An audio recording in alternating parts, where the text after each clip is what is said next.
am here at Birmingham in Sight Village, and I've just quite literally stumbled across Humanware, and Andrew here is going to tell us a little bit about Monarch, and Monarch is really, really interesting. I went to a seminar, and Andrew was talking all about it, and it just sounds fascinating. So Andrew, over to you. Well, so in front of us we have the Monarch, and it's a device that is the size of a 15-inch gaming laptop. It can display multiple lines of braille, so we have 10 lines of braille, 32 characters wide, but we can also display tactile graphics on this one display, which is amazing. It's revolutionary. I wish I had it when I was at school. And when we look at today, when we look at some of the current problems that still exist today with tactile graphics and textbooks, we look at how much it costs to produce them, how long it takes to get it into the students' fingertips. It takes a very long time. So with the Monarch, we're hoping to remove those barriers.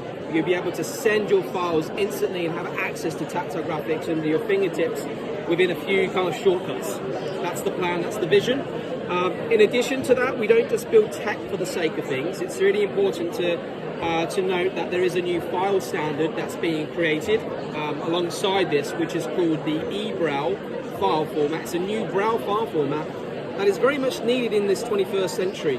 If I could just take you back to just standard Braille documents, it's very difficult to navigate around. It's not very efficient, very long-winded to try and find chapters. So with the eBRF, it's going to combine tactile graphics and Braille in one file format and allow you to navigate like an EPUB, if I could summarise it. So what I have showing now is a multiple line of the menu structure. So we have a Braille editor, so just on the phone, and you can pick it up.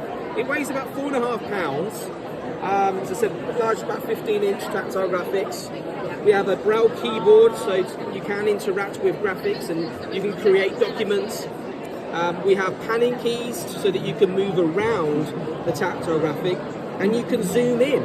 Right? And some of these kind of terminologies now that I'm saying, zooming in and panning around, is very much more low vision based as opposed to someone who's completely blind. We're now able to take an image, we can zoom in that image to make it bigger and pan around, but also display the Braille labels all in this one display. So I'll do a quick little demonstration with you. So I'm going to take you into the Braille editor at the moment. So I'm going to open up a document for you so that you can experience multiple lines of reading. And you can also create documents as well here. But I'm going to just open up an existing document of Alice in Wonderland is a good one we use. Alice in Wonderland. It's fascinating this, because when I was at school I just didn't have any. I had a very heavy brailler, Perkins brailler, and many volumes of braille and tactile books and everything. Exactly, it's got all this nightmare. stuff. But now it's all on your fingertips in one device. So what's unique here is that you have all the spatial side of things. You have all the centre line, the paragraphs. This is multiple lines of Braille now that you're reading. When you get to the bottom, there's a panning key to the right-hand side. Not that one, it's just to the right-hand side further on.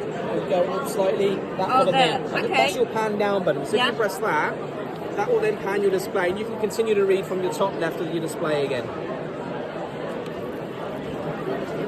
It's just absolutely mind-blowing. So if you can imagine, this is where the eBRF file format comes into play. Imagine you had something that says like see figure 1, you'll double click on it and it will then open up that tactile graphic on this device. That is incredible. So it'll show you like the pictures as well? Yep. With the text? With the text. So if I just open up a natural tactile graphic for you, so we're going to go into the tactile viewer and take you into this graph that we have displayed. So what we have now is a tactile image, which is PDF. PDF is what's been traditionally used for tactile graphics today. And what we do is we squash the image, right? We squash the image first, and you're probably thinking, well, why did we squash it? Now, the reason why we squash it is to put it as an overlay, so that we can have an understanding of the page layout, so that we know, okay, there's something there for me to explore, and there's something at the bottom right-hand side to explore. So what we can do with one finger, just take it back here again. So if you do one finger, just a second. Yeah, so with one finger, just point in a location where you want to explore on the tactile graphic. Okay, and then with your other hand, there's a round circle button between dots 1 and 4 of your keyboard. So in between dots 1 and 4, there's a little round button in between. There. No, keep going down. Oh, sorry. Oh, there. Yeah. Yes, so that's you right. need to double click on that, but make sure you have one finger only on the display, and then double click. That's it, and now you can explore the image. And what happens now, it takes you into the image. If you explore the screen that you're on, you're now zoomed in to that level. That's amazing. And you'll have some braille labels to your right side if there's any braille labels. Yeah. Oh, wow. You'll have scroll bars as well. So there are some scroll bars on your vertical side, so you'll feel like a load of G's. Oh yes, I hear. And that tells you how far you are, from the up and the bottom of your document. And then on the bottom row, you've got a scroll bar for your horizontal navigation. That is incredible. That is going to revolutionise so many young people, children, anyone really, wanting to have text and map. Yes. Well, let me show you a map. A map is a really good example Yeah, here. I was going to say. So I do have a map of the Western Europe. Europe, Western countries. Okay, so I've just pressed enter, it's opened it up. So again, we take it to an overview mode, so just point and then use that click method. Okay. So hold down with a point, double click, and then it takes you in, and then if you explore, you'll then have some abbreviations in Braille to tell you what there is. So I think you'll probably find that you've got Northern Europe, would that be? Norway, yeah. Yeah. Oh wow. And you can then pan around as well. So if you use the D-pad controls, which are to the left or to the right. Oh, so these? Yeah, you've got one on the right as well, depending on which you feel comfortable. And you can now move the image. So you're now moving around that image within this kind of window. Yeah, that is insane. Okay. You can go up as well. Oh yeah, where I was before. So we go up, we can go left. Alternatively, we can zoom back out and we use the point and click or a double tap gesture.